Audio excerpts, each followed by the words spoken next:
문제의 대답은 베껴쓰기입니다. 즉 필사입니다. 동시는 왜 중요할까요? 가장 중요한 건 아이들의 감성 능력을 키워줄 수 있다는 거예요. 동시를 들으면 아이들이 감수성이 엄청 커진대요. 근데 그게 더 왜 중요하냐면 우리가 협상을 하면서 평생 살아가잖아요. 그죠? 그러면 논리력이 필요하죠. 그런데 사람은요, 감정이라는 게 있기 때문에 논리만 갖고 설득이 안 된대요. 중요한 건 감성을 건드려야 되는데 그 감성 능력을 키울 수 있는 좋은 도구 중에 하나가 바로 동시라고 합니다. 자, 두 번째 동시가 왜 중요하냐면 상상력을 극대화시켜요. 눈에 그 사파가 없는데도 불구하고 동시를 들음으로써 머릿속에 자연스럽게 그림이 그려지거든요. 사실 그런 동시가 가장 좋은 거라고 하거든요. 그러다 보니까 아이들이 동시를 많이 듣는다, 그런 아이들을 읽는다, 그런 아이들은 대체적으로 상상력이 많이 커나갈 가능성이 많다라는 거. 세 번째는 관찰력이에요. 사실 동시책을 보면 아주 작은 티끌, 일상적인 감정, 물건, 작은 개미 하나도 다 동시 소재가 되거든요. 그런 걸 면밀히 보다가 그런 걸 통해서 글감으로 만들어서 글을 쓰게 되면요, 뭐든 자세히 살펴보는 그런 아이가 돼요. 그럼 거꾸로 아까 말씀드린 것처럼 상상력도 커지고요, 또 감수성도 풍부한 아이가 되겠죠. 동시를 잘 쓸 수 있는 방법 별거 없습니다. 많이 읽어보게 하는 거예요. 근데 사실 우리 집에 동시책 몇 권 있나요? 생각도 안 나시는 분도 많고요. 아예 없습니다 하는 분이 더 많았어요. 근데 동화책은 많이 사주시는데 사실 동시책은 거의 생소하거든요. 근데 많이 읽어보는 수밖에 없습니다. 그런데 되도록이면 암송까지 하는 게 좋대요. 암송. 그런 얘기까지 들었어요. 동시를 10개를 암송하고 있는 아이들은 사춘기도 무난하게 이겨나간다. 그만큼 아이들 정서 생활에 굉장히 도움을 많이 주는 게 동시거든요. 많이 읽히시고요. 그 다음에 아이들이 문제가 뭐냐면 동시를 너무 빨리 읽어요. 동화처럼. 그 동시 읽자 그럼 후리럭 읽고 다 읽었어요. 그래. 워낙 짧으니까. 근데 중요한 건 천천히 읽으면서 마음으로 느끼고 머릿속으로 상상하면서 감상하면서 읽어야 돼 라고 말씀을 해주셔야 되는 거예요. 그렇지 않으면 동시 왜 읽어야 돼? 그 부분을 하나도 자기 거로 만들 수 없다는 거죠. 자, 그러기 위해서 가장 좋은 방법 바로 베껴쓰기, 필사. 자, 동시를 잘 쓸 수 있는 방법, 정답이 베껴쓰기 필사라고 말씀을 드렸죠. 그 방법을 자세히 지금부터 설명드리겠습니다. 자, 방법 첫 번째는요, 좋아하는 동시책을 먼저 선정하는 거예요.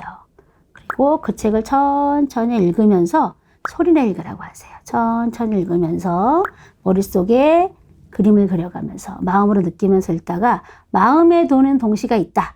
그러면 베껴쓰기 하는 거예요. 베껴쓰기가 뭘까요? 행과 연을 똑같이 쓰는 거예요. 내 마음대로 바꿔 쓰는 게 아니라. 그래서 그러기 위해서는 행과 연의 개념을 좀 알려주셔야겠죠. 예를 들면 자, 여러분 아시는 것처럼 설명해 주시면 됩니다. 자, 몇 년으로 돼 있나요? 1년, 2년, 3년. 연이라는 건 이야기 덩어리예요. 그죠? 우리 일반 긴 글의 단락이랑 똑같은 거거든요. 그래서 1년, 2년, 3년. 행은 한 줄 한 줄. 그죠? 그래서 1년에 1행, 1년에 2행. 이런 식으로 아이들한테 설명을 해주시고, 저 같은 경우는 아이들한테 한 사람씩 물어봐요. 문제 낸다. 그리고 이거는 몇 년에 몇 행일까? 이런 식으로. 그럼 아이들이 금방 익혀요. 이거 학교에서도 배우는데 사실 마음속에 담아두는 애는 별로 없는 것 같아요. 이렇게 행과 연의 개념을 알려주시고 나서 그대로 베껴쓰기 하는 거예요. 행과 연의 개념을 익혔다 하면 아까 말씀드린 것처럼 마음에 드는 동시 그걸 필사하면 되는데 처음에는 글씨가 많이 클 거예요. 그리고 행과 연의 개념을 알려주더라도 그게 줄을 바꿔서 한다, 한 칸 띄운다 라는 게 익숙하지 않기 때문에 자꾸 까먹거든요. 그래서 옆에서 도와주시면 돼요. 그리고 내용이 긴 동시 같은 경우는 글씨를 처음부터 조절을 해야 되겠죠. 근데 처음부터 완벽하게 원하지 마시고요. 한 번 하고 끝날 거 아니잖아요. 그죠? 처음에 쉬운 책, 짧은 책으로 하시고 그러면 점차적으로 긴 동시로 넘어가시면서 그 부분을 다시 한번 일깨워 주시면 되거든요.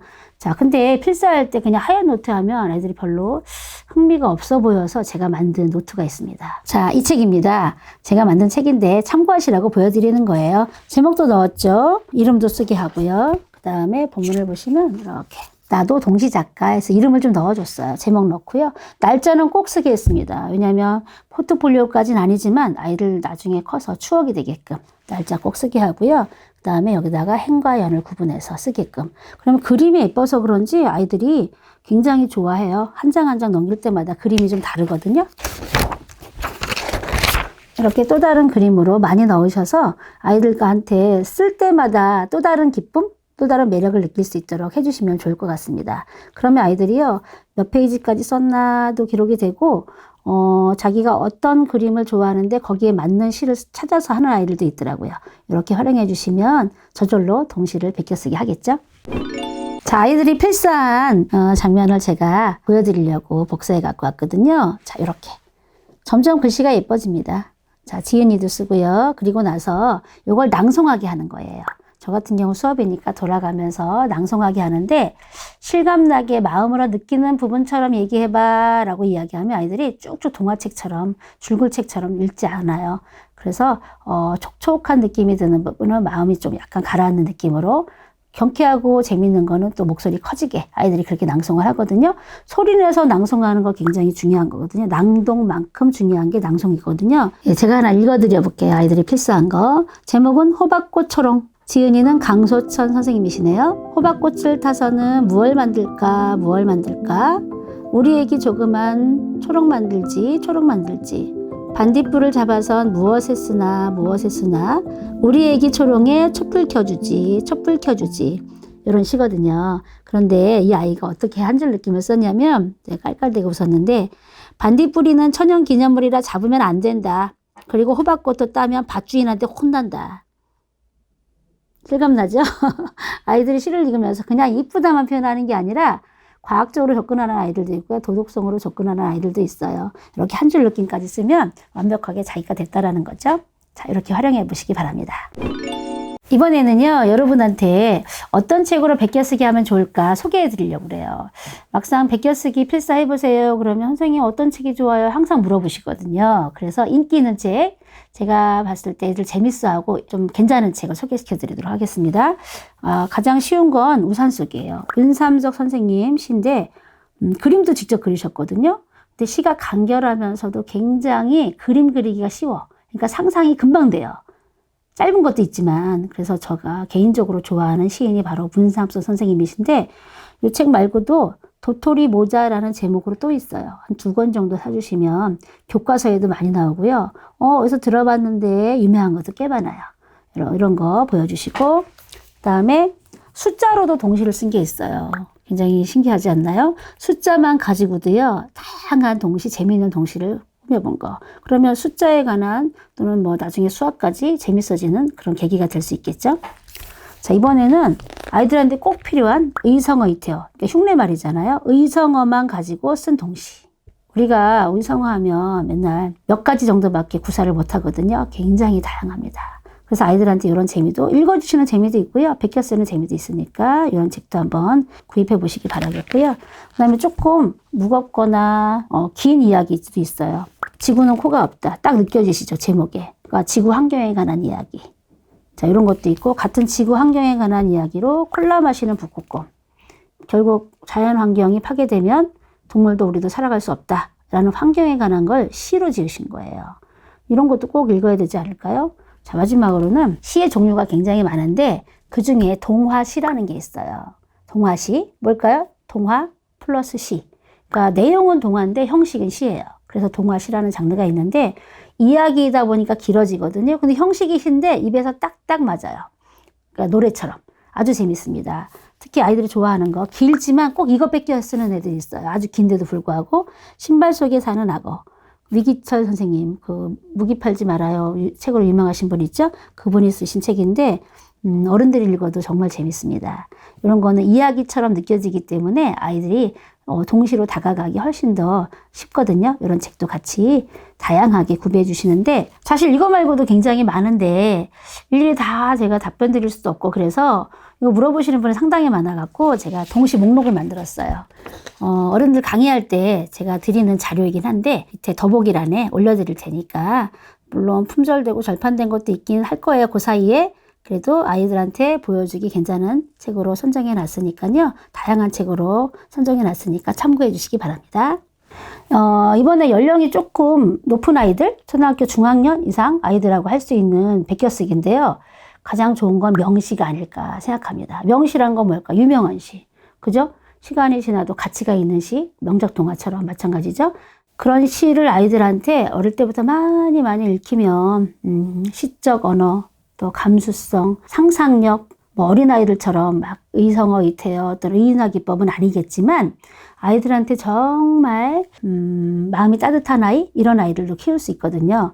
그런데 명시책이 굉장히 많아요. 근데 제가 소개시켜 드릴 책은 바로 이 책입니다. 낭독에 대한 중요성을 강조하시는 분하고 시인이 같이 유명한 시, 아이들한테 좋은 시를 편집해서 올리시거든요. 그래서 1년 동안 할 수 있는 걸 다 수록을 해 놓으셨어요. 그래서 이렇게 시도 올려놓고 이걸 베껴쓰기를 할 수 있게끔 원고지도 이렇게 만들어 놓아서 여기다 직접 작성해 놓는 거 좋은데, 원고지가 좀 부담스럽다 하시면 아까 제가 보여드린 것처럼 동시노트를 따로 마련해 주시는 것도 괜찮을 것 같습니다. 자, 그런데 얘도 마찬가지로요. 처음에는 읽다가 순서대로 하지 마세요. 그냥 처음에 읽다가 마음에 와닿는 거 찾아서, 그리고 나서 그걸 가지고 베껴쓰기 하고, 한 줄 느낌 따로 칸은 마련되어 있지 않지만 거기서 한 줄 느낌까지 쓰면 이 시는 동시보다는 좀 어렵죠. 그래서 한 연에서 또는 그 시어에서 말하고자 하는 부분이 뭔지, 뜻이 뭔지 찾아가면서 이해해가면서, 어떤 거는 또 시대적인 배경도 필요한 게 있습니다. 그렇게 읽어주시면 좋을 것 같아요. 그리고 아이들한테 제가 하는 거는 경험을 좀 나누는 거거든요. 어떤 시는 좀 이해하기 어려운 시도 있어요. 명시이긴 하지만, 짧지만 그런 부분은 이해하기 쉽게 풀어서도 있지만 경험을 통해서 아이들한테 간접 경험으로 머릿속에 그림을 그리게 하는 거죠. 그러다 보면 저 시가 무슨 뜻인지 알겠다라고 생각을 한다라는 거예요.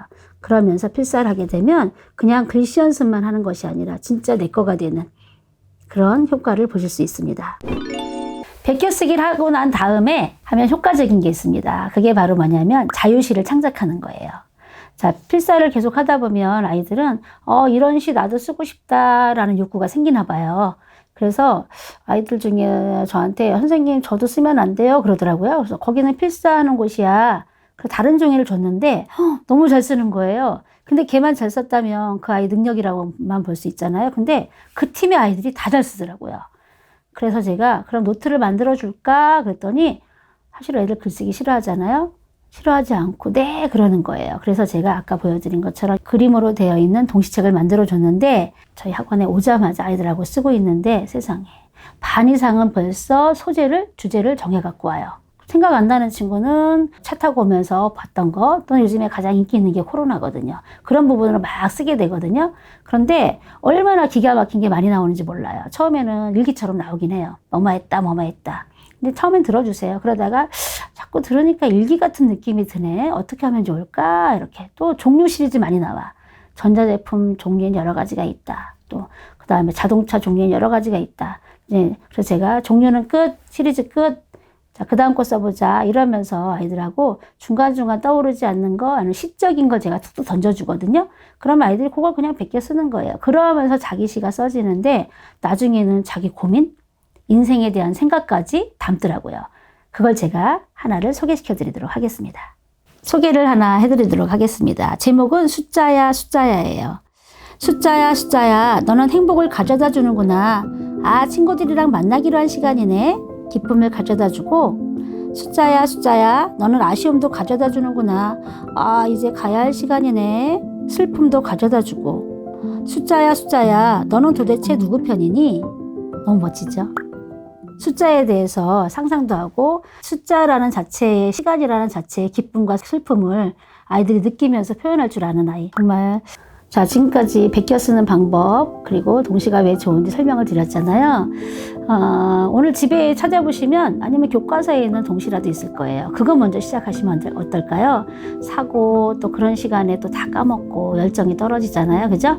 교과서에 다 동시 수록돼 있으니까 이걸 베껴 쓰기 해보자.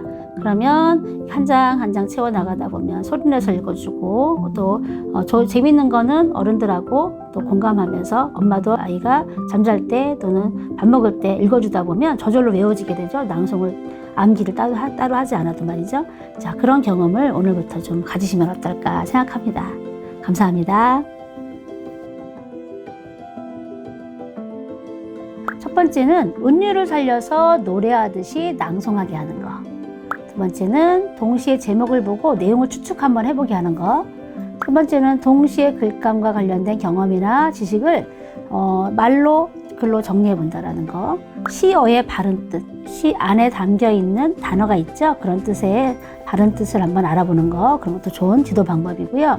그다음에 동시를 읽으면서 머릿속에 자연스럽게 떠오르는 장면이 뭔지 그걸 이야기 나눠보는 거 좋습니다. 그다음에 연마다 말하고자 하는 부분이 따로 있잖아요. 그렇죠? 그래서 각 연마다 어떤 이야기를 하고 있는지 살펴보는 거. 동시에 어울리는 장면이나 떠오르는 장면, 상상되는 장면을 그림으로 한번 그려보는 거예요. 이런 부분은 유아에게 굉장히 도움이 되겠죠? 동시에 짜임에 맞추어서 새롭게 써보기. 패러디처럼. 구조, 내용 거의 비슷한데 또 다른 단어로 바꾸어서 써본다는 거. 이런 것도 굉장히 재밌거든요. 더 재미있는 건 낭송한 걸 녹음해 보는 거예요. 아이들은 기계음으로 듣는 걸 굉장히 재밌어 하거든요. 자기 목소리 자기가 듣는 걸 굉장히 재밌어해요. 낭송하는 거 누가 낭낭하게 실감나게 잘 낭송하는지 들어보는 거. 마지막으로는 자신의 경험을 떠올리면서 감상하기. 어떤 거 마음에 울림이 큰 것도 있고요. 옛 추억이 떠오르는 것도 있고, 어떤 거 같은 경우는 우리 어른 세대 할머니 할아버지 옛날 이야기 같은 것도 많거든요. 또 인생에 관한 깊이 있는 이야기도 시로 많이 짚어줘요. 그런 부분을 감상할 수 있는 그런 시간도 마련해 주는 것이 좋습니다.